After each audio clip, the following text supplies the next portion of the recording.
Thank you for tuning in to the Local Solutions update.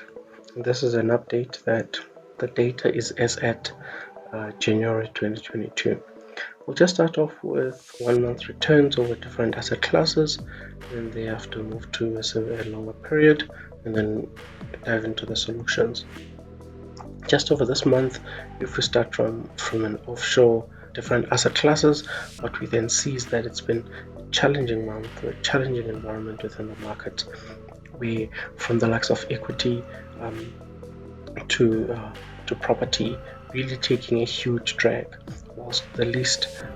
aggressive asset classes, though they were also challenged, but however they were better off in terms of their drag to the market. Whilst if you move locally, though we had seen some positive returns, I think overall we still see that it's been a challenging environment with all asset classes returning less than 1%, with only local property really dragging and following the global markets. Whilst if we then look at a 7-year period, we then see a different story, just starting off from offshore multi-assets. You then start seeing that offshore equity really outperformed the more or less aggressive asset classes that we have, whilst a similar story is playing out when it comes to local equity outperforming the less aggressive multi-asset classes. But once we then look at property, we still see that property, even over a 7-year period, it's been a challenging environment within that sector. Now, given what is also happening over the global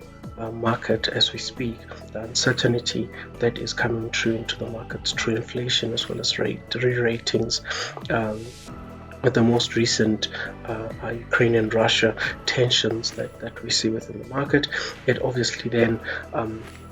gave that short-term volatility, brings in that short-term volatility, and as a result that also comes through into the market, into the solutions. As you can see,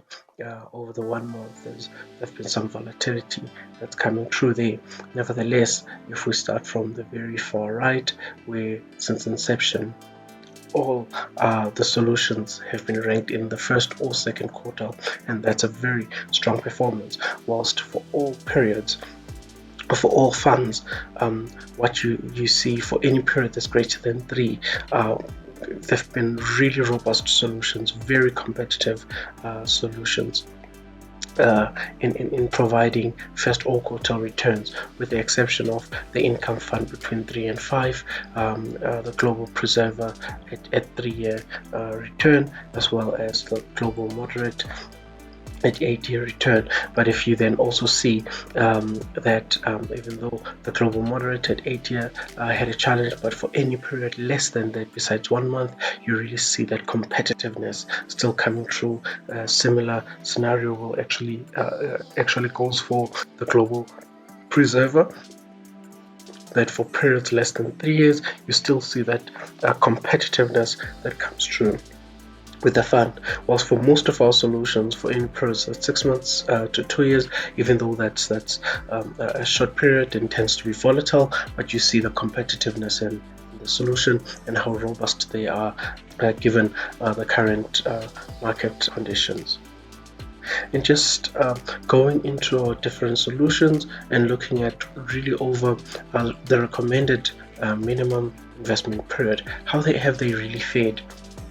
If we were to then compare it against the specific benches, and what you see starting off from the top of the table with the PSG Wealth Enhanced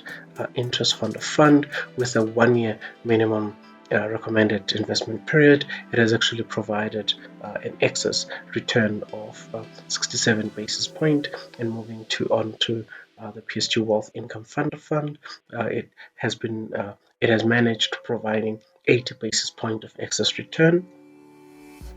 over the bench, and the minimum recommended period is 2 years, whilst the preserver with a 3-year minimum investment period also managed providing excess return of 31 basis point above the bench, whilst the moderate and creator both have a 5-year minimum investment period and respectively have provided 68 basis point excess return and 2.12% of excess return against their respective benches. And this shows that over the period in which an investor is recommended to invest within the solutions have continued to assist or work together with clients in achieving their financial goals. Whilst with that short-term volatility that took place in the minimum recommended period, the solutions being robust, and over a longer-term period, that the likes of 3 years and going up, we saw how robust in terms of also their quartile ranking the solutions have been. Now, just looking at amongst the underlyings that are building these solutions, what really worked, which fund, which portfolio became number one among the other solutions that are building the portfolio, and which one lagged. And what we see is, just looking at the different solutions, we'll start from the enhanced interest, income, preserver, moderate, and creator, and then we'll just look at the top performers. And the top performers for the month of Jan has been Prescient Yield 1 Plus, Momentum Income Plus, PSG Stable, MNG Balance, which used to be Prudential Balanced, as well as All Mutual Investors. These have been top performers for the month. Whilst if we then go to the bottom performers for the month in each respective solution, we actually find that for the month of Jan has been Stanley Enhanced Yield, Coronation Strategic Income, 91 Cautious Managed, 91 Opportunity, as well as Coronation Equity within the creator. And at the very same time, there's also a mechanism or a method that we use where, when a fund has underperformed its bench for the month, 3 months, 6 months, as well as 12 months period, we then put it on what we call the quantitative radar screen. So what the quantitative radar screen does, it's a mechanism that will then bring a fund into a radar screen, where as an investment team, we then get to really relook at it and see if there's any material changes. We actually see material changes, further investigation is taken, whether fund will through a meeting that we have with the investment team and the governance team, we then get to look into the fund. Whereas if we look at it and then we see that given the market cycle, it would make sense for this specific fund to actually underperform, given its role that we know it will play within the overall solution. In that case, it still falls within the quantitative radar. We continue to monitor it, and however, we still